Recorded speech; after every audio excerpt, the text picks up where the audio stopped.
Hi, welcome. Enjoy the content, subscribe and turn on notification. The record begins on a Thursday. In late September. To understand the catastrophic failure that followed, one must first understand the baseline. Thomas believed in baselines.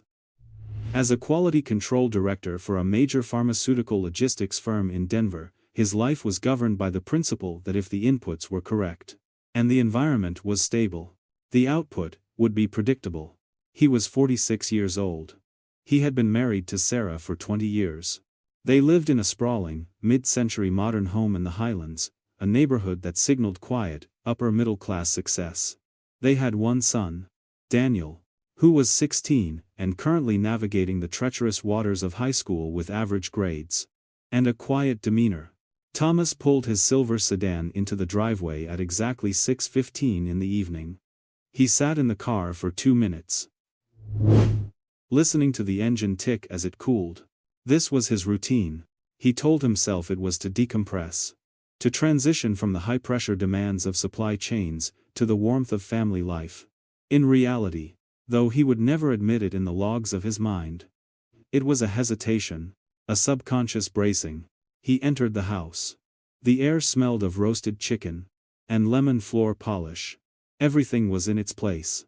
The mail was stacked on the console table. The shoes were aligned by the mat. To an outsider, and indeed to Thomas, this visual symmetry equaled happiness. Sarah was in the kitchen. She was a landscape designer, a woman who spent her days imposing order on nature, much like Thomas tried to impose order on life. She was wiping down the granite island, her back to him. "You're home," she said. She did not turn around.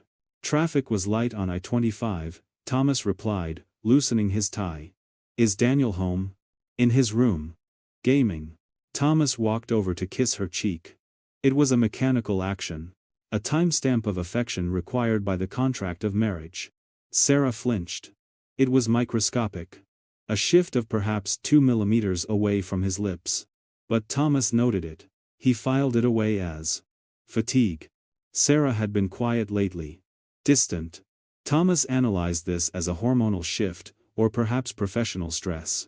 He never once hypothesized the truth. Dinner was consumed in the usual semi-silence. Daniel ate quickly, eager to return to the digital world. Thomas spoke about a shipment of vaccines that had been delayed by a snowstorm in the Rockies. Sarah pushed peas around her plate with her fork. It happened after Daniel had retreated upstairs. Thomas was loading the dishwasher. He had a specific system for maximizing capacity. When Sarah spoke, she was standing in the doorway. Her arms crossed tight against her chest, creating a physical barrier. "Thomas, I need to calibrate." He paused, a dirty plate in hand. "Calibrate? What are you talking about?" "Us. This." She gestured vaguely at the kitchen. At him. At the invisible weight of 20 years. "I need time. I need to live apart for a while." Thomas set the plate down slowly. His heart rate spiked, but his face remained impassive. He was a man who solved problems, not one who succumbed to panic. "Is this about the argument last week? The vacation budget?" "No," Sarah said, her voice trembling, but determined. "It is about me. I am 45 years old, Thomas. I went from my father's house, to a dorm room, to this house. I feel suffocated. I need to find out who I am when I am not Thomas's wife, or Daniel's mother. I need freedom." Thomas stared at her. His internal processor was running through scenarios. Midlife crisis. That was the logical tag. A common deviation in the data for women her age. She needed space? Fine. Predictability was boring. Perhaps she just needed a variable change. "How long?" he asked. "I do not know. A few months. I have found a rental apartment in Lohi. It is already signed." She had planned this. While he was optimizing logistics, she was optimizing her exit. "And Daniel? He stays here during the week so he does not have to change bus routes. I take him weekends." Thomas nodded.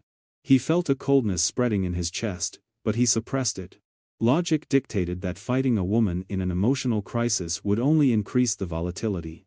If that is what you require to reset, Sarah, then we will do it. We are solid. We can weather a temporary displacement. He believed that. He truly believed. They were solid. He looked at the woman he had slept beside for 7,300 nights. And saw only a temporary malfunction. Not a terminal failure. The separation began on October 1st. The house, usually a quiet sanctuary, transformed into a cavern. The silence was no longer peaceful. It was heavy, pressing against Thomas's eardrums. He treated the separation like a project to be managed. He created a shared calendar for Daniel's custody. He scheduled weekly check-in calls with Sarah, which she kept brief and polite. He convinced himself that he was being the ideal, modern husband. Supportive, patient, waiting for the phase to pass. But the logs of those weeks reveal a deteriorating mental state. Thomas began to obsess over the cleanliness of the house. If there were no wife to impress, why did he vacuum the living room every evening? He told himself it was discipline. In truth, he was erasing the evidence of her absence. Daniel, the 16-year-old variable, was reacting with teenage apathy. He seemed unbothered, retreating further into his headphones. Thomas tried to bridge the gap. He bought tickets to a Nuggets basketball game. He ordered expensive takeout. He tried to force conversation. "Mom seems happy, doesn't she?" Thomas asked one Tuesday over Thai food. Daniel shrugged, not looking up from his phone. "I guess. She goes out a lot." "Out? Like? To dinners?" "Yeah. With friends." Thomas felt a prick of irritation. Friends. Sarah had always been somewhat introverted. Who were these friends? That Friday, Marcus came over. Marcus was Thomas's oldest friend. The best man at their wedding. The godfather to Daniel. Marcus was a real estate developer. Charismatic. Louder than Thomas. Looser with his morals. But loyal. Or so the data suggested. They sat on the back patio, drinking dark beer as the autumn chill settled over Denver. "She just needs to get it out of her system, Tom," Marcus said, leaning back in the patio chair. He looked tired. His eyes shadowed. Women get to this age. They panic. They think they missed out on the wild years. "I gave her everything," Thomas said, staring at the bottom of his glass. "Stability. A home. I never missed a mortgage payment. I never looked at another woman." Marcus shifted in his seat. He took a long swallow of beer. "You're a good man, Thomas. Too good, maybe. Boring is safe, but sometimes people crave chaos. I am not boring. I am reliable." "Right. Reliable." Marcus reached out and patted Thomas on the shoulder. The contact lasted a second too long. A heavy, clumsy weight. "Just don't push her. Let her run. She'll realize the grass isn't greener. It's just artificial turf." Thomas appreciated Marcus. In a world that was falling apart, Marcus was a constant. He had been there when Daniel was born. Pacing the waiting room while Thomas hyperventilated. He had been there for every 4th of July barbecue. "How is Daniel taking it?" Marcus asked, his voice dropping lower. "He is fine. Withdrawn. But he is 16. Everything is annoying to him." "Right. Look out for him, Tom. He's a sensitive kid. More than he lets on." Thomas nodded. "He is my son. Of course I will look out for him." He missed the way Marcus winced when he said, "My son." Thomas's perception filter was set to trust, and so he missed the glare of guilt that should have been blinding. November arrived, bringing gray skies and the first threat of snow. The separation was now in its 6th week. Sarah remained in her apartment. She looked different when she came to pick up Daniel. Lighter. Her hair cut shorter. Wearing clothes Thomas had never seen before. She was polite, but the wall between them had hardened. From glass to concrete. On a Tuesday evening, the catalyst for the destruction of Thomas's world appeared, in the form of a homework assignment. Daniel sat at the kitchen island, a laptop open, a frustrated groove between his eyebrows. "Dad, I need help." "Biology class." Thomas dried his hands on a towel. "Cellular mitosis?" "No. Genetics. Inheritance, Mr. Henderson wants us to map traits. Eye color, blood type, hairline." I have to trace it back 2 generations. Thomas sat down. This was a task he could understand. Data mapping. Simple enough. I have blue eyes, recessive. Mom has green. You have hazel. That is a variation, but genetically possible. I need grandparents, too, Daniel said. I know grandma and grandpa on mom's side were from Ireland. What about your side? You never talk about them. Thomas hesitated. His parents had died when he was in his 20s. He was an only child, untethered from history. My father was of German descent. My mother, French. But I do not have many records. I'm going to fail if I just put unknown, Daniel complained. Jason Miller is doing one of those DNA tests. He says it maps everything out. Percentages and stuff. The idea struck Thomas as efficient. A definitive record. A way to fill in the missing data points of his own history, and help his son. A DNA test, Thomas mused. He pulled out his phone. They are on sale for the holidays. $90. Can we do it? Daniel asked. It was the most enthusiastic he had sounded in months. Why not? It will be a scientific experiment. We can see exactly where we come from. Maybe we have Vikings in the bloodline. They ordered 2 kits. When the box arrived 3 days later, it felt like a fun diversion from the gloomy atmosphere of the house. They spat into the plastic tubes. They sealed the biohazard bags. They registered the kits online. Thomas mailed them off on a Monday morning on his way to the logistics center. He felt a sense of pride. He was taking action. He was solving a problem for his son. He was a good father. He did not know. He had just mailed a bomb. To his own doorstep. The processing time was estimated at 3 to 4 weeks. During this interval, the reconstruction of the marriage stalled. Thomas invited Sarah to Thanksgiving dinner. She declined. She said she was going to a retreat with her yoga group. Thomas checked the credit card statements. They were still joint accounts. And saw a charge for a hotel in Santa Fe. A single room. He told himself this was progress. She was finding herself. The email notification arrived on a Thursday afternoon. In December. Thomas was in his office. Reviewing a spreadsheet on cold chain storage efficiency. Subject. Your ancestry results are ready. He clicked the link. He felt a mild curiosity. Nothing more. He logged in. The dashboard loaded with a colorful map of the world. Thomas J. Miller. 42% Germanic Europe. 30% France. 28% England and Northwestern Europe. Standard. Predictable. Just as he thought. He clicked on the tab labeled DNA Matches. He wanted to see if any distant cousins had popped up, perhaps someone to add to Daniel's project. The list loaded. At the top, there was a section for parent/child. It was empty. Thomas frowned. He refreshed the page. He knew Daniel's kit had been processed. He had received the email for Daniel's account 5 minutes prior. Since he managed both accounts, they should be linked. He navigated to the search bar and typed in Daniel Miller. The profile appeared. Daniel Miller. Relationship probability. No shared DNA found. Predicted relationship. Unrelated. Thomas stared at the screen. The hum of the office HVAC system seemed to vanish. Replaced by a high-pitched ringing in his ears. Error. That was the only logical conclusion. The lab had swapped the samples. Or the algorithm was flawed. Purity standards in consumer labs were notoriously lax compared to pharmaceutical-grade testing. He picked up the phone. His hand was trembling so violently he had to use his left hand to steady his right. He dialed customer support. He waited on hold for 18 minutes. This is Brenda, how can I help you? There is a mistake in my report, Thomas said. His voice sounded robotic. Detached. I took a test with my son. The system says 0% shared DNA. That is a statistical impossibility. Let me look up the kit numbers, sir. Typing. Silence. More typing. Sir, Brenda said. Her voice softening. Taking on that pitying tone used for customers whose packages have been lost in the ocean. I've checked the raw data files. Both samples were high quality. We ran the comparison against 20,000 genetic markers. There is no biological match.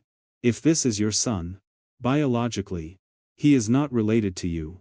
That is ridiculous, Thomas snapped. I was there when he was born. I signed the birth certificate. I understand, sir. But DNA does not look at birth certificates, it only looks at biology. Is there a possibility of a donor? Or adoption? No. Thomas hung up. The world tilted. The axis of his life, which he had kept so perfectly greased and maintained, snapped. He looked at the photo on his desk. A picture of him and Daniel on a fishing trip 3 years ago. He looked at Daniel's eyes. Hazel. He looked at his own reflection in the black monitor screen. He did the math. 16 years ago. They had been married for 4 years. They were happy. Weren't they? He tried to access the logs of that year. Sarah had been distant then, too. She had taken a girls' trip to Cabo with her college friends. She had come back tanned. And affectionate. Daniel was born 9 months later. Thomas stood up. He walked to the bathroom. And vomited. He washed his face. He looked in the mirror. He was not a father. He was a fraud. He was a wallet. He was a cuckold. The rage did not come as fire. It came as ice. It was a cold, clarifying, absolute zero. He needed one more data point. He left the office. He did not go home. He drove to the one person he trusted. He drove to Marcus's office. Marcus's development firm was in a glass building downtown. Thomas walked past the receptionist without stopping. He found Marcus in his corner office, looking at blueprints. Tom. Marcus looked up, surprised. What are you doing here? You look like you've seen a ghost. Thomas closed the door. He locked it. I got the DNA results back, Thomas said. Marcus froze. It was subtle. A tightening of the jaw. A stillness in the hands. But Thomas saw it. For the first time in 20 years. Thomas saw the data without the filter of friendship. Oh, Marcus said. Cool. Find any Vikings? Daniel is not my son. The silence in the room was loud enough to shatter the glass walls. Marcus stood up slowly. He did not look shocked. He looked terrified. Tom, these tests. They make mistakes. False positives. 0%, Marcus. 0. That is not a margin of error, that is a total absence. Thomas walked closer to the desk. I need to know. Who was it? Who was she seeing 16 years ago? Marcus looked away. He looked out the window at the Denver skyline. Tom, don't do this. Who was it? Thomas's voice was a whisper. Dangerous. Sharp. Was it a coworker? An ex-boyfriend? Marcus said nothing. He rubbed the back of his neck. Thomas watched him. He watched the way Marcus wouldn't meet his eyes. He watched the sweat forming on Marcus's upper lip. And then, the pattern recognition software in Thomas's brain finally clicked. The barbecue. The way Marcus always bought Daniel the most expensive birthday gifts. The way Sarah got nervous when Marcus was mentioned. The way Marcus had been the one to comfort him, to tell him to let Sarah have her freedom. It was you, Thomas said. It wasn't a question.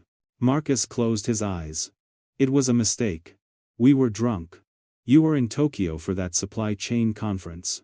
She was lonely. I was going through my first divorce. It happened twice. That's it.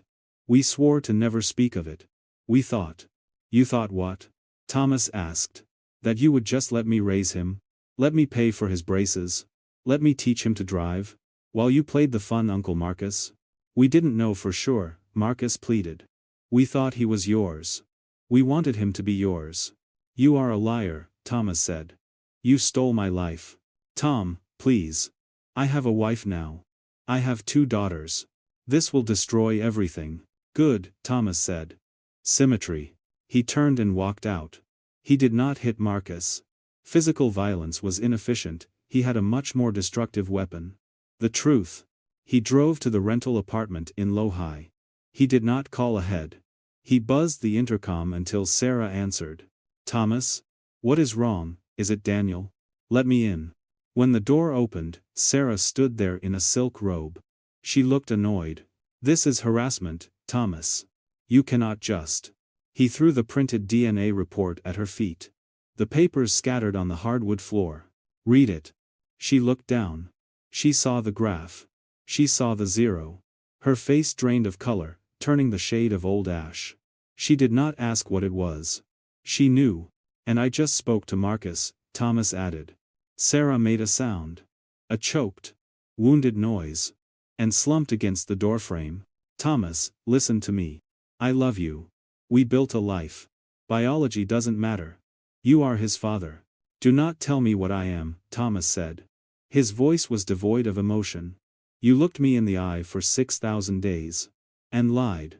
You watched me hold him in the delivery room. You watched me cry when he broke his arm. And you knew. I was scared. I didn't want to lose you. You didn't want to lose the safety, Thomas corrected. You wanted the wild fling with Marcus, but you wanted the provider to pay the bills. You calculated the risk. And you bet on my stupidity. That isn't true. It is over, Sarah. The audit is complete. The integrity of this unit is compromised beyond repair. What about Daniel? She sobbed. Please, don't tell him. It will kill him. You should have thought about that before you put another man's DNA into our marriage. The fallout was nuclear. Thomas filed for divorce 3 days later. The grounds were adultery and paternity fraud. His lawyer, a shark of a woman named Miss Vance, assured him that in the state of Colorado, while difficult, he could sue for damages and emotional distress given the deliberate concealment. Marcus's wife found out. Thomas made sure of it. He forwarded the DNA results to her office. Marcus's marriage imploded within the week. The fun uncle was now living in a hotel, dodging subpoenas. But the hardest part, the variable that Thomas could not control, was Daniel. He waited until the weekend. He sat Daniel down in the living room. The house felt huge, echoing with the ghosts of the lie. Daniel, Thomas started. The test results came back. Daniel looked up from his phone, sensing the gravity in the room. And? Are we Vikings? Thomas handed him the paper. He watched the boy read. He watched the confusion. Then the realization. Then the horror. I don't get it, Daniel whispered. Unrelated? Does that mean? Am I adopted? No, Thomas said, his voice cracking for the first time. Your mother. She had a relationship with someone else before you were born. Who? Thomas paused. He could lie. He could protect the boy. But his life had been destroyed by lies. He would not build the next chapter on one. Marcus. Daniel stared at him. The betrayal in the boy's eyes was absolute. Uncle Marcus? Yes. Daniel stood up. He paced the room. He kicked the coffee table, hard. He screamed. It was a raw, animal sound of a world collapsing. So you're not my dad, Daniel said, tears streaming down his face. And I'm a mistake. No, Thomas said. He stood up and grabbed Daniel by the shoulders. The boy tried to pull away, but Thomas held on. Listen to me. Look at the data, Daniel. Who taught you to ride a bike? Daniel looked down. You did. Who stayed up with you when you had the flu? Who drove you to every soccer practice? Who sat with you through the algebra finals? You. I am your father, Thomas said fiercely. Biology is just a blueprint. Being a father is the construction. I built you. We built this. That man. Marcus. He is just a donor. He contributed genetic material. I contributed my life. Daniel collapsed into him, sobbing into Thomas's chest. Thomas held him tight, feeling the boy's shaking frame. Epilogue. 6 months later. The house in the Highlands was sold. It contained too many variables from the past. Thomas bought a townhouse closer to the city. Something modern. Efficient. With no guest room for friends to stay in. The divorce was finalized in April. Sarah received no alimony, a settlement reached after Miss Vance threatened to drag the paternity fraud through a public trial. Sarah moved to Arizona to be with her sister.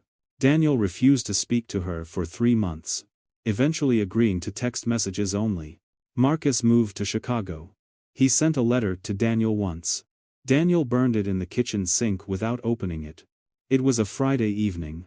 Thomas drove his new car, a black SUV, into the garage. He turned off the engine. He sat for a moment, listening to the silence. But this time, it wasn't a hesitation. It was just peace. He walked inside. The smell of pizza filled the air. "Hey Dad," Daniel called out from the living room. "Game starting. Nuggets are down by 5. "I will get the plates," Thomas said. He walked into the kitchen. He looked at the counter. It was messy. There was a soda can left out.